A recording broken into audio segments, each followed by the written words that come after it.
ഇനി അടുത്ത ആള് ചോദിക്കാൻ പോകുന്നത് ഈ കുന്നംകുളത്താണെന്ന് പറയുമ്പോൾ ഡ്യൂപ്ലിക്കേറ്റ് ആയിരിക്കും. അവിടെ ഒരു സ്റ്റേഡിയം ഉണ്ട്. അത് ഇന്ന് അന്താരാഷ്ട്ര നിലവാരത്തിലുള്ള ഒരു ഇതാണ്. ഞാൻ അവിടെ വന്നത് ഈ സ്റ്റേഡിയം കാണാൻ വേണ്ടിയിട്ടാണ്.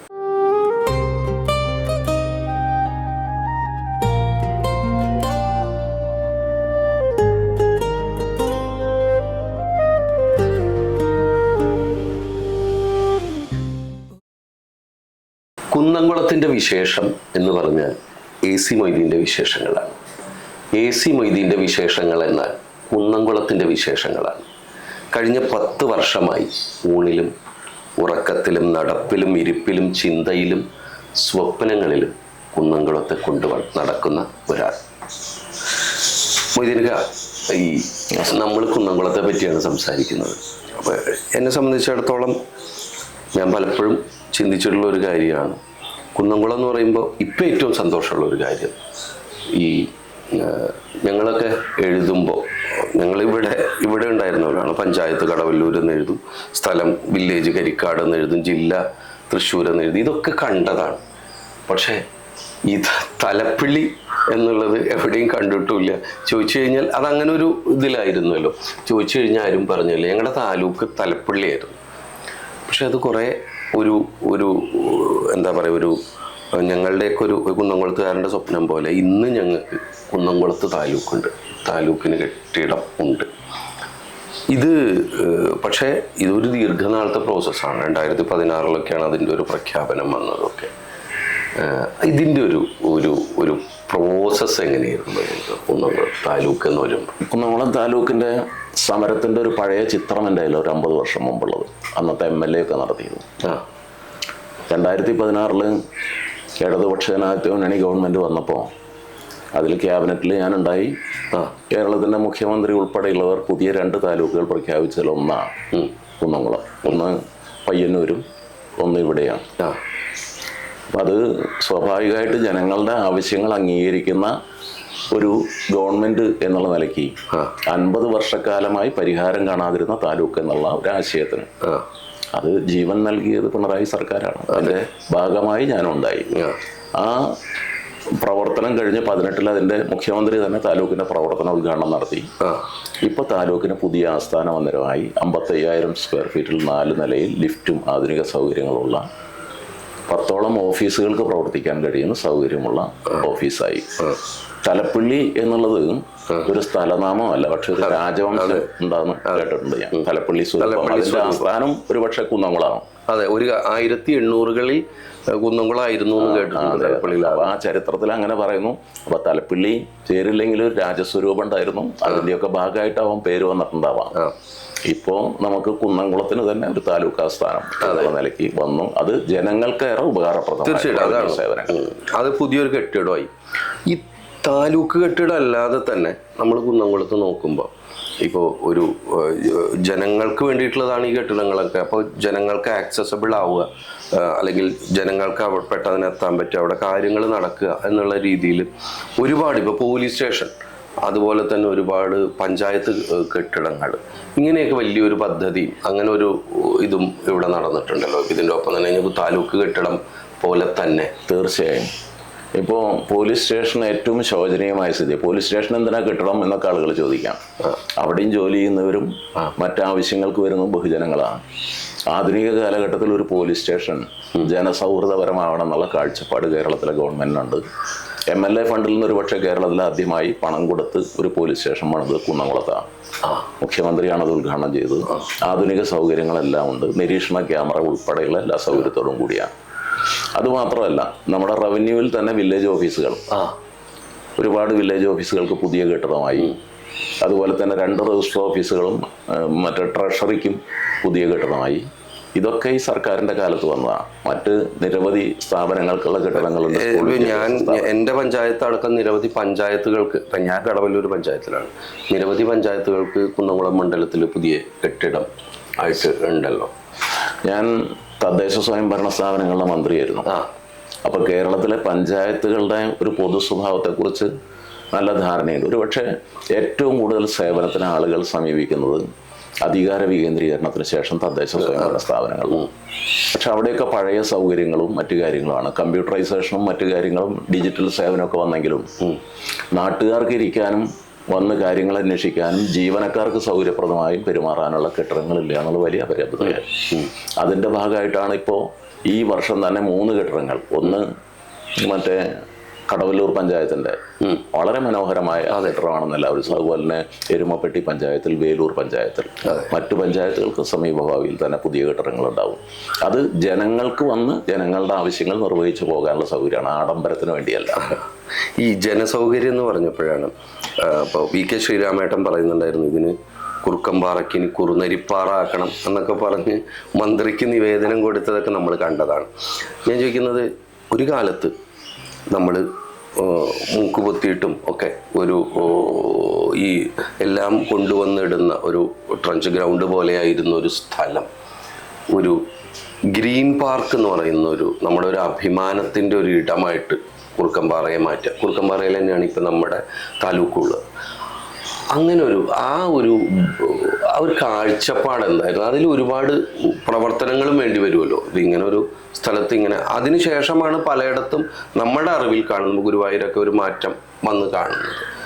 അതും ഈ തദ്ദേശ സ്വയംഭരണ വകുപ്പ് കൈകാര്യം ചെയ്യുന്ന സമയത്തെ ഒരു കാഴ്ചപ്പാട് ആയിരുന്നോ ഈ രീതിയിലേക്ക് ഇതിനെ കൊണ്ടുവരിക എന്ന് പറയുന്നത്? ഇപ്പോൾ നമ്മൾ ഗ്രീൻ പാർക്ക് എന്ന് നാമകരണം ചെയ്ത കുന്നംകുളം കുറുക്കമ്പാറയിലെ ട്രഞ്ചിങ് ഗ്രൗണ്ട് എന്നാണ് പേരായിരുന്നു. 1946 മുതലുള്ള മാലിന്യങ്ങൾ കൊണ്ടുവന്ന് തള്ളി ഇരുന്ന സ്ഥലമാണ്. ജനജീവിതം പോലും അവിടെ അസാധ്യമായ അത്തരമൊരു സാഹചര്യം വന്നപ്പോഴാണ് മാലിന്യ സംസ്കരണത്തിനെ കുറിച്ച് കേരളത്തിൽ ആലോചിക്കുന്നത്. അതിൻ്റെ ആലോചന തുടക്കം കുറിക്കുന്ന തദ്ദേശ സ്വയംഭരണ വകുപ്പ് മന്ത്രി ജലീല.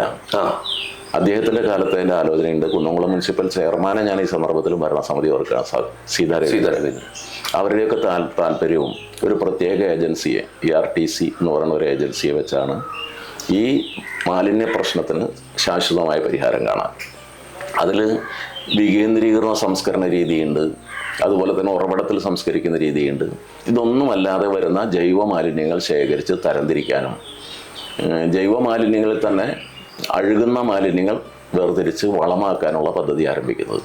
അത് കേരളത്തിൽ ആദ്യത്തെ വിജയകരമായൊരു മോഡലാണ്. ശ്രീ തോമസ് ഐസക് സ്ഥലം സന്ദർശിച്ചിട്ടുണ്ട്. അദ്ദേഹം ഇതിനെ മാതൃകയാക്കി നിരവധി സ്ഥലങ്ങളിൽ ഈ പ്രവർത്തനങ്ങൾ പുറമേ നിന്നുള്ള കുട്ടികൾക്ക് കൂടി പഠിക്കാൻ സൗകര്യപ്രദമായ രീതിയിൽ മാലിന്യ സംസ്കരണത്തിൽ നിന്ന് വരുമാനം ഉണ്ടാക്കുക, തൊഴിലുണ്ടാക്കുക എന്നുള്ള രീതിയിൽ വിവിധോദ്ദേശ പദ്ധതിയാണ്. അല്ലാണ്ട് വെറും ഒരു മാലിന്യ സംസ്കരണ പദ്ധതി മാത്രമല്ല അത്. ഇപ്പോൾ അവിടെ ലെഗസി വേസ്റ്റ് 6 കോടി രൂപ മുടക്കി അവർക്ക് നീക്കം ചെയ്യാം. ഒരു ഏക്കറിലധികം സ്ഥലം, നമുക്ക് 1.5 ഏക്കറോളം സ്ഥലം ഈ മാലിന്യത്തിൽ നിന്ന് മോചിപ്പിച്ച് കുഞ്ഞുങ്ങൾക്ക് കളിക്കാനുള്ള സൗകര്യമാക്കി കൊടുക്കാൻ കഴിയും എന്നാണ് നമ്മൾ കാണുന്നത്. നല്ല ഗ്രൗണ്ട് അവിടെ വരും. അതോടൊപ്പം ഈ വളം നിർമ്മാണത്തിന് കയറിൻ്റെ പൊടി, ചകിരിയുടെ പൊടിയൊക്കെ നമുക്ക് ആവശ്യമുണ്ട്. അതിപ്പോൾ അവിടെ ഉൽപ്പാദിപ്പിക്കുന്നുണ്ട്. ചകിരി വാങ്ങിച്ചവർ നാരാക്കി മാറ്റി കയർ ഫെഡിനും മറ്റും കൊടുക്കുന്നു. അതിൻ്റെ വേസ്റ്റ് ഉപയോഗിച്ച് ചെടിച്ചട്ടി ഉണ്ടാക്കുന്നു. അതിനു പുറമെ അതിൻ്റെ പിത്ത് ഉപയോഗിച്ച് ജൈവവളത്തിന് അത് ഉപയോഗിക്കുന്നു തുടങ്ങിയ വ്യത്യസ്ത. അത് ഈ നാളികേര കൃഷിക്കാർ കൂടി സഹായമാണ്. 1 രൂപ 35 പൈസയോ കൊടുത്തിട്ടാണ് ചകിരി വാങ്ങിക്കുന്നത്. അപ്പോൾ അത് നാളികേര കൃഷിക്കാർക്ക് ഒരു അഡീഷണൽ, അല്ലെങ്കിൽ കത്തിച്ച് കളയാം. അപ്പോൾ ആ പദ്ധതി കൂടി ഇതിൻ്റെ ഭാഗമായി. അപ്പോൾ ഒരു സമഗ്രതയിലുള്ളതാണ്. അതിൻ്റെ കൂടുതൽ ശാസ്ത്രീയമായ പരിപാടികളിലേക്ക് പോകാനും അവർ തയ്യാറായിട്ടുണ്ട്. മുനിസിപ്പാലിറ്റി അതിന് നേതൃത്വം കൊടുക്കുകയാണ്, കുന്നംകുളം മുനിസിപ്പാലിറ്റി. ഇപ്പം ഇവിടെ പറഞ്ഞാൽ ഒരു സമൂഹത്തിൻ്റെ ഒരു അഭിമാനത്തിൻ്റെ വിഷയം കൂടി ഉണ്ടല്ലോ. അതായത് ഇതിങ്ങനെ മൂക്കുപൊത്തി നടക്കേണ്ട ഒരു സ്ഥലം എന്ന് പറയുന്നത് വേറെ ഒരു മണ്ഡലത്തിൻ്റെ അല്ലെങ്കിൽ ഒരു നഗരത്തിൻ്റെ ഒരു അഭിമാന പ്രദേശമായിട്ട് മാറുകയാണ് ചെയ്യുന്നത്. അതുപോലെ തന്നെ ഒരു അഭിമാനത്തിൻ്റെ വിഷയം ഞങ്ങളൊക്കെ അനുഭവിക്കുന്ന ഒരു അഭിമാനമാണ്. നമുക്ക് പറയുമ്പോൾ പറയാൻ നിൽക്കുക, ഈ കുന്നംകുളത്താണ് എന്ന് പറയുമ്പോൾ ഇങ്ങനെ പേന മേടിച്ചിട്ട് ഇങ്ങനെ നോക്കിയിട്ട് നമ്മൾ എഴുതാൻ പോകുമ്പോൾ പേന മേടിച്ചിട്ട് നോക്കിയിട്ട് ഇത് ഒറിജിനലാണോ എന്ന് ചോദിച്ച വിഷയം ഉണ്ടായിട്ടുണ്ട്.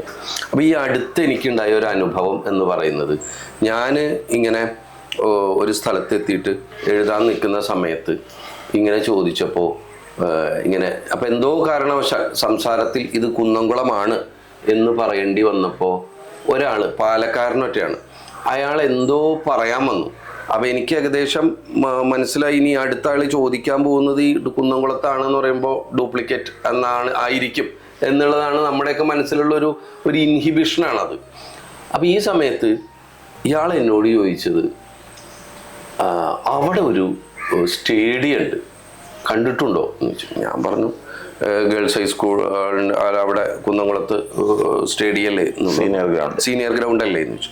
പറഞ്ഞു അതെ, അത് ഇന്ന് അന്താരാഷ്ട്ര നിലവാരത്തിലുള്ള ഇതാണ്, ഒരു മേള നടന്ന സ്ഥലമാണ്, സംസ്ഥാന അത്ലറ്റിക് മേള നടന്ന സ്ഥലമാണ്. ഞാൻ അവിടെ വന്നത് ഈ സ്റ്റേഡിയം കാണാൻ വേണ്ടിയിട്ടാണ്. അദ്ദേഹത്തിൻ്റെ മകൻ പോൾ വാൾട്ടിലോ എന്തോ ഇതിൽ അപ്പോൾ അവിടെ വന്നിട്ടുണ്ട് എന്ന് പറഞ്ഞു. അതൊരു ഗംഭീര കാര്യമാണ്, അങ്ങനെ ഒന്നും ഇപ്പോൾ കേരളത്തിലില്ല എന്ന് പറഞ്ഞു.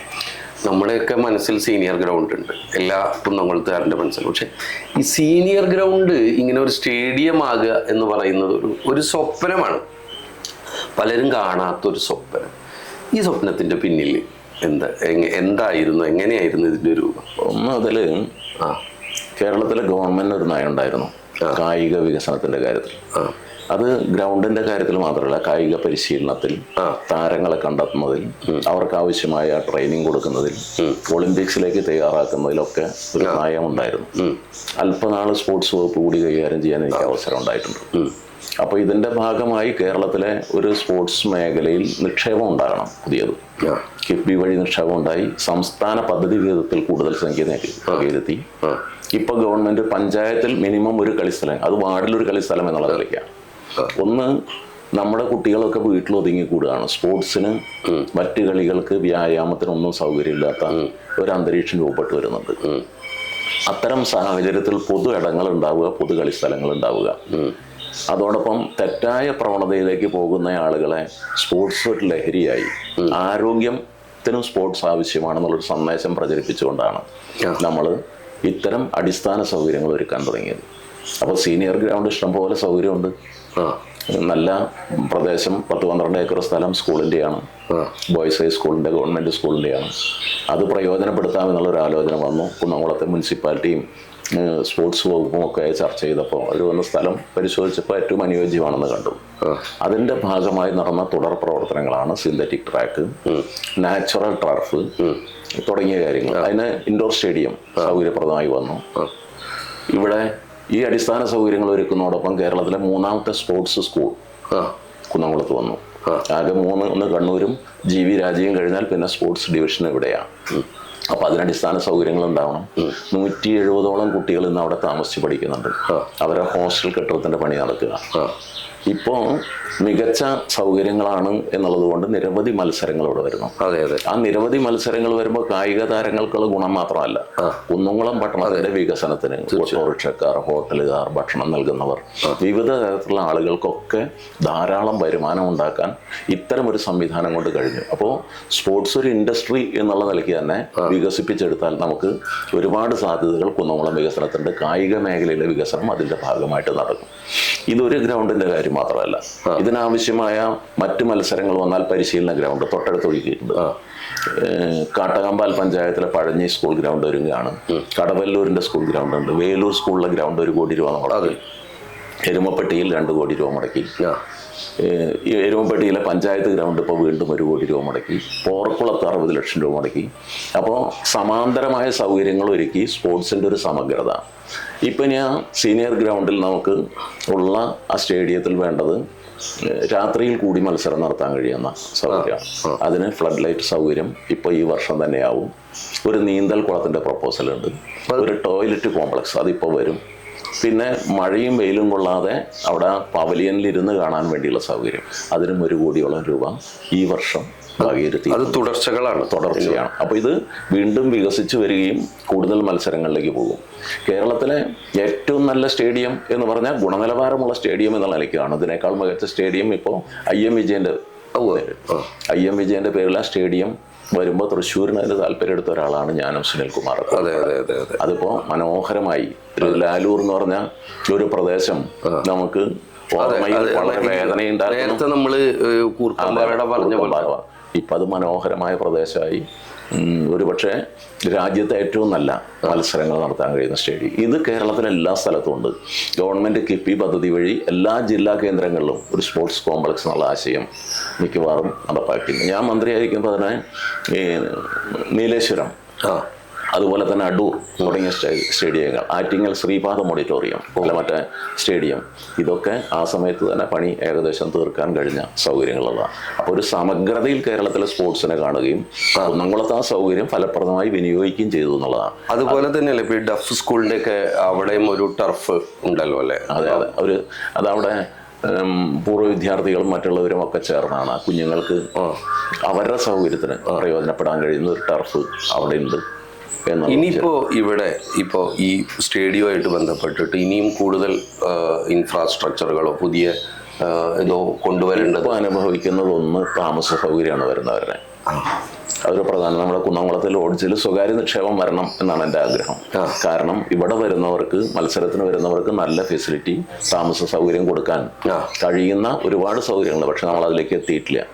അപ്പൊ ഈ വളർച്ചയുടെ ഈ സാധ്യത കണ്ട് നിക്ഷേപം വരും എന്നാണ് ഞാൻ കണക്കാക്കുന്നത്. അതിൻ്റെ കൂടെ സർക്കാർ ഉടമയിൽ ചെയ്യുന്നതിന് പരിമിതിയുണ്ട്. പക്ഷെ എന്നാലും നമ്മളിപ്പോൾ 5 കോടി രൂപ മുടക്കി ശിക്ഷക് സദൻ കുന്നംകുളത്ത് സ്റ്റേഡിയത്തിന് തൊട്ടടുത്ത് ഈ വർഷത്തെ ബഡ്ജറ്റിൽ അത് ഉൾപ്പെടുത്തിയിട്ടുണ്ട്. അപ്പൊ അത് താമസ സൗകര്യത്തിന് കൂടിയുള്ള കാര്യങ്ങളാവും. അതൊരു തുടർച്ചയുടെ പിന്നെയും ആവശ്യങ്ങളുണ്ടാകാം. ഇപ്പൊ അവിടെ മുനിസിപ്പാലിറ്റിയുടെ ജിം സൗജന്യമായിട്ട് അത് അവിടെ ഇപ്പോൾ നടക്കുന്നുണ്ട്. 10-18 കേന്ദ്രങ്ങളിൽ അവരിങ്ങനെ ഓപ്പൺ ജിം സ്ഥാപിച്ചിട്ടുണ്ട്. അതും സ്പോർട്സിൻ്റെ ഭാഗമായിട്ട് എല്ലാ പഞ്ചായത്തുകളും അതുമ്പോൾ താല്പര്യം എടുക്കുന്നു. നമ്മൾ ഈ കുന്നംകുളം അവിടെ നിൽക്കുമ്പോഴേ, ഈ സ്റ്റേഡിയത്തിൽ നമ്മൾ നിൽക്കുമ്പോഴാണ് അതിൻ്റെ അടുത്ത് തന്നെയാണല്ലോ ഈ അസാപ്പിൻ്റെയൊക്കെ ഒരു പദ്ധതികളും ഒക്കെ വന്നിരിക്കുന്നത്. അപ്പം ആ രീതിയിൽ ഇപ്പോൾ വിദ്യാഭ്യാസത്തിനെ സഹായിക്കുന്ന കുറേ ശ്രമങ്ങളും അല്ലെങ്കിൽ പദ്ധതികളൊക്കെ കുന്നംകുളത്ത് വന്നിട്ട് ഉണ്ടല്ലോ. അതെങ്ങനെയാ മൊയ്തീൻക്ക് അതിനെ നോക്കി? വിദ്യാഭ്യാസത്തിൻ്റെ മേഖലയിൽ കേരളത്തിലെ ഗവൺമെൻറ് രവീന്ദ്രൻ മാഷ് മന്ത്രിയായിരിക്കുമ്പോൾ 2016-21 ഗവൺമെൻറ്റിൽ പൊതുവിദ്യാഭ്യാസ യജ്ഞം, അതൊരു പ്രത്യേക സാഹചര്യത്തിലാണ് സ്കൂളുകൾ അടച്ചുപൂട്ടുന്ന ഒരു സ്ഥിതി വന്നു കേരളത്തിൽ. ആര് ഉത്തരവാദി എന്നുള്ള വിമർശനത്തിലേക്കൊന്നും ഞാൻ പോകുന്നില്ല. പക്ഷേ ഈ ഗവൺമെൻറ് കണ്ടത് സർക്കാർ വിദ്യാലയങ്ങളിൽ തകർന്നാൽ നമ്മുടെ പാവപ്പെട്ടവരുടെ മക്കളുടെ വിദ്യാഭ്യാസം പ്രശ്നമാവും. അതുകൊണ്ട് അതിനുവേണ്ടി ചെലവഴിക്കുന്നത് ലാഭനഷ്ട കണക്ക് നോക്കിയാകരുത്. പശ്ചാത്തല സൗകര്യം ഒരുങ്ങണം, അടിസ്ഥാന സൗകര്യങ്ങൾ ഉണ്ടാകണം എന്ന് ഗവൺമെൻറ് കണ്ടു. അതിൻ്റെ ഭാഗമായിട്ടാണ് പൊതുവിദ്യാഭ്യാസ യജ്ഞം. 140 മണ്ഡലങ്ങളിൽ 5 കോടി രൂപ മുടക്കി സ്കൂൾ കെട്ടിടങ്ങൾ മോഡൽ. അതിലൊന്ന് കടവല്ലൂരാണ്, കടവല്ലൂർ സ്കൂൾ. പഞ്ചവാദ്യത്തിന് പേര് കേട്ട കടവല്ലൂർ സ്കൂൾ. പിന്നെ ഈ മണ്ഡലത്തിൽ നോക്കുകയാണ്, കേരളത്തിൽ അങ്ങനെ 1 കോടിയുടെ 3 കോടിയുടെ 2 കോടിയുടെ പ്ലാൻ ഫണ്ടിൽ നിന്ന് കിഫ്ബിയിൽ നിന്നൊക്കെ കെട്ടിടങ്ങൾ പണിതിട്ടുണ്ട്. ഇവിടെ കുന്നംകുളത്ത് എല്ലാ സർക്കാർ സ്കൂളുകൾക്കും ആവശ്യത്തിന് പുതിയ കെട്ടിടങ്ങളായി. ഞാൻ അതിൻ്റെ സംഖ്യയുടെ വലിപ്പമൊന്നും പറയണില്ല. ആർക്കും പോയി കാണാൻ കഴിയുന്ന കടവല്ലൂർ സ്കൂൾ, കുന്നംകുളത്തെ ഗവൺമെൻറ് സ്കൂൾ, കൊരട്ടിക്കര സ്കൂൾ, ബോയ്സും ഗേൾസും കുന്നംകുളത്തെ, Erumapetty school, Pazhavur school, Velur school, കടങ്ങോട് പാറപ്പുറത്തെ സ്കൂൾ, ഊട്ടി പോകാൻ വന്ന മണ്ടപ്പറമ്പിലെ സ്കൂള്, അത് 1 കോടി രൂപ മുടക്കിയിട്ടാണ്. അവിടെ ഇപ്പോൾ കുട്ടികൾ വന്ന് പഠിക്കാൻ സൗകര്യങ്ങളായി. 2 സ്കൂൾ പൂട്ടാൻ നിന്നാണ് കേരളത്തിൽ. ഇരാലൂരിലെ ഒരു സ്വകാര്യ സ്കൂൾ, അത് സമാന്തര സൗകര്യം ഉണ്ടാക്കി ആ സ്കൂള് തുടർന്നു പോയി. പിന്നെ അത് ഏറ്റെടുത്തു, പുതിയ കെട്ടിടം പണിതു. ഇപ്പോൾ പുലിയന്നൂരുള്ള സ്കൂൾ, UP സ്കൂൾ, അതുകൂടി നമ്മൾ ഏറ്റെടുത്തു. അപ്പോൾ സർക്കാർ വിദ്യാഭ്യാസത്തിന് ലാഭനഷ്ട കണക്കുകൾ, അൺഎക്കണോമിക് എന്നുള്ളൊരു വാക്ക് കേരളത്തിലുണ്ടായത്, അതിൽ നിന്ന് മാറി ഈ സൗകര്യങ്ങളായി. അവിടെ എല്ലാം കമ്പ്യൂട്ടർ ലാബായി. ഹൈസ്കൂളുകളിലെല്ലാം ജലപരിശോധനയ്ക്കുള്ള, കുട്ടികൾക്ക് അത് പഠിക്കുകയും ചെയ്യാൻ നാട്ടുകാർക്ക് ഉപകാരമാണ്. ആ സൗകര്യങ്ങളുമായി എല്ലാ ഹൈസ്കൂളുകളിലായി. ഹൈസ്കൂളില്ലാത്ത സ്ഥലത്ത് എയ്ഡഡ് മാനേജ്മെന്റിന്റെ സ്കൂളാണെങ്കിൽ അവിടെയും കൊടുത്തിട്ടുണ്ട്. MLA ഫണ്ടിൽ നിന്ന് കൊടുത്തിട്ടുണ്ട് നമ്മുടെ മണ്ഡലത്തിൽ. ഇവിടെ പിന്നെ ഡഫ് ആൻഡ് ഡംബ് കുട്ടികളുടെ, അത് കുന്നംകുളത്തിന്റെ ഏറ്റവും പഴക്കം ചെന്ന സ്കൂളുകളിലൊന്നാണ് മാതൃകാ വിദ്യ. അവിടെ ഇപ്പോൾ ഹോസ്റ്റൽ കെട്ടിടത്തിന് 2 കോടി രൂപ മുടക്കി. അതിന്റെ പണി കഴിഞ്ഞ് ഡോർമെട്രിയും റൂമുകളും എല്ലാം കൂടി ചേർന്ന സൗകര്യങ്ങൾ ഇപ്പോൾ അവിടെയായി. മറ്റേ അസാപ്പിന്റെ കെട്ടിടം ഈ സ്കൂളിന്റെ സ്ഥലത്ത് തന്നെയാകും, തൊഴിൽ പരിശീലനത്തിന് വേണ്ടിയാണ്. അപ്പൊ അത് അഡീഷണൽ സ്കിൽ അക്വിസിഷൻ പ്രോഗ്രാം എന്നാണല്ലോ അതിന്റെ പേര്. അപ്പൊ അത് തൊഴിൽ പരിശീലനത്തിന് വേണ്ടിയുള്ള കേന്ദ്രമായി. ആ കെട്ടിടത്തിന് മാത്രം ഏകദേശം ഒരു പുതിയ സ്ട്രക്ചറാണ്, മുഴുവൻ സ്റ്റീലിൽ ചെയ്തിട്ടുള്ള. കുന്നംകുളത്ത് ഏറ്റവും ഉയരത്തിൽ നിൽക്കുന്ന കെട്ടിടമാണ്. അപ്പൊ അതില് കയറി നിന്നാൽ കുന്നംകുളം ടൗൺ മനോഹരമായി കാണാം. അവിടെ പുതിയ കോഴ്സുകൾ, തൊഴിൽ പരിശീലന കോഴ്സുകൾ നടക്കുകയാണ്. അസാപ്പ് നേരിട്ടും ഒരു ഏജൻസിയെ വെച്ചും മോട്ടോർ വാഹന സംബന്ധമായ കോഴ്സുകളുണ്ട്. അവിടെ പഠിച്ചിറങ്ങുന്നവർക്ക് ഉടനെ പ്ലേസ്മെന്റ് ഉണ്ട്. അപ്പോൾ ആ സൗകര്യങ്ങൾ വരുന്നു. തൊഴിലിന്റെ ഭാഗമായിട്ട് തന്നെയുള്ള വിദ്യാഭ്യാസ സ്ഥാപനമാണ് നമ്മുടെ പോളിടെക്നിക്. 9.5 കോടി രൂപ മുടക്കിയാണ് ഇപ്പോൾ അവിടെ. വളരെ ഇടുങ്ങിയ പശ്ചാത്തലത്തിൽ ആരാളും ശ്രദ്ധിക്കപ്പെടാതെ പല കാരണങ്ങൾ കൊണ്ടാവാം. പക്ഷെ അവിടെ അടിസ്ഥാന സൗകര്യങ്ങളായി മറ്റു സൗകര്യങ്ങളായി അതിന്റെ പുതിയ കോഴ്സുകളും അവിടെ വരാൻ പോവുകയാണ്. അത് രണ്ടും തൊഴിൽ വകുപ്പുമായി ഇത് വിദ്യാഭ്യാസ വകുപ്പിന്റെ, ഉന്നത വിദ്യാഭ്യാസ വകുപ്പിന്റെ കീഴിലാണ് അസാപ്പ്, മറ്റു തൊഴിൽ വകുപ്പിന്റെ കീഴിലാണ് എന്ന് മാത്രമേ ഉള്ളൂ. നമ്മുടെ ഈ സർക്കാരിൻ്റെ കാര്യമാണ് മൊയ്തീൻക്ക ഇപ്പോൾ പറഞ്ഞു വന്നിരുന്നത്. ഇപ്പം നമ്മുടെ ഈ ഒരു സർക്കാരായിട്ട് ആയിട്ടും ഇപ്പോൾ ഒരുപാട് ഇപ്പോൾ ജനങ്ങൾക്ക് 10 കോടിയുടെയൊക്കെ അല്ലെങ്കിൽ വലിയ ചികിത്സാ ധനസഹായം, അതുപോലെ തന്നെ ഇപ്പോൾ ഈ പട്ടികജാതി ഉന്നതി പദ്ധതി, അങ്ങനെ അത് സർക്കാർ നടപ്പാക്കുന്ന, നമ്മുടെ സർക്കാരിൻ്റെ കുറേ ജനങ്ങൾക്ക് വേണ്ടി നിൽക്കുക സർക്കാർ എന്നുള്ള ഒരു സന്ദേശത്തിൻ്റെ ഭാഗമായിട്ട് അങ്ങനെ പദ്ധതികളുണ്ട്. അതിൻ്റെയൊക്കെ ഒരു ഇത് കുന്നംകുളത്തും വന്നിട്ടുണ്ടാവുമല്ലോ അതിൻ്റെ ഒരു? തീർച്ചയായും. ചെറിയ തോതിലല്ല, വലിയ തോതിലാണ്. ഇപ്പോൾ പാവപ്പെട്ട ഒരാളുകൾ ചികിത്സയ്ക്ക് പോയാൽ അവർക്ക് വേറൊരു മാർഗമില്ല. സർക്കാരിൻ്റെ സൗജന്യ ചികിത്സയുണ്ട്. പക്ഷേ ഒരാൾ ആശുപത്രിയിലായാലും വീട്ടിൽ മറ്റൊരാൾ കൂടി തൊഴിലില്ലാതെ അവിടെ ഇരിക്കുന്ന സ്ഥിതിയാണ്. വീട് പട്ടിണിയാവുന്ന അവസ്ഥ, ചികിത്സിക്കാൻ മാർഗമില്ലാത്ത അവസ്ഥ. ഇത് കേരളത്തിൻ്റെ ഒരു സ്ഥിതിയായിരുന്നു.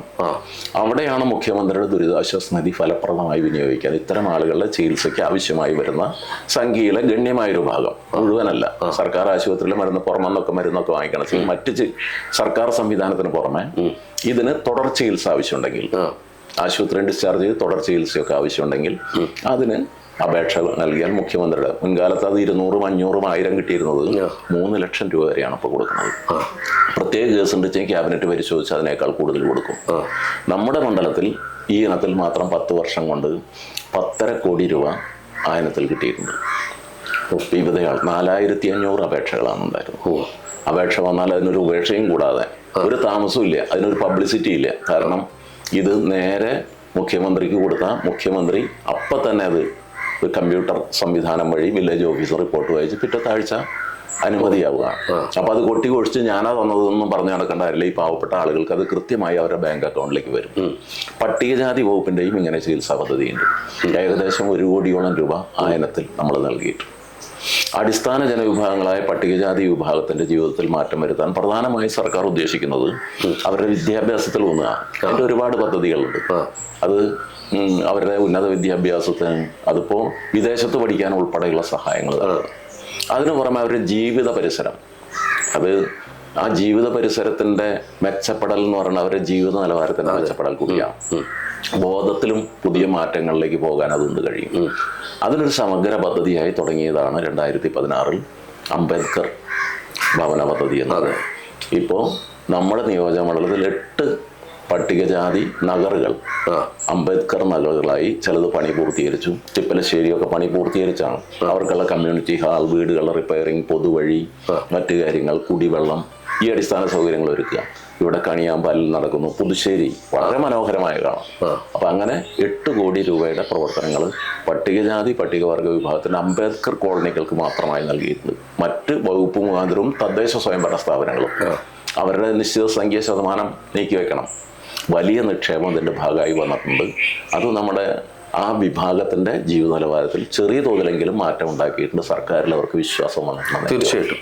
ഈ ഭവനത്തിൻ്റെ കാര്യം പറഞ്ഞത്, അപ്പോൾ ഇവിടെ നമ്മുടെ അവിടെ പല വിവാദങ്ങൾക്കും അങ്ങനെയൊക്കെ പലരും പറഞ്ഞിട്ടുണ്ടെങ്കിലും ഈ ലൈഫ് പദ്ധതിയിൽ വീട് കിട്ടിയ ഒരുപാട് പേര് പലയിടങ്ങളിലും ഉണ്ട്, നമ്മുടെ നാട്ടിലും ഉണ്ട്. സ്വന്തമായിട്ട് വീടില്ലാതെ വീട് കിട്ടിയവർ, അങ്ങനെ ഒരുപാട് ആളുകൾ ആ ഒരു ലൈഫ് പദ്ധതിയിൽ നമ്മളവിടെ നമുക്കൊരു മനുഷ്യൻ്റെ ഏറ്റവും അടിസ്ഥാനമാണ് ഇരിക്കാനുള്ള അല്ലെങ്കിൽ ജീവിക്കാനുള്ളൊരു പാർപ്പിടം എന്ന് പറയുന്നത്. ആ പദ്ധതിയിൽ അത് കിട്ടിയ ഒരുപാട് പേര് ഇവിടെ നമ്മളവിടെ ഉണ്ടാവില്ലേ? തീർച്ചയായും.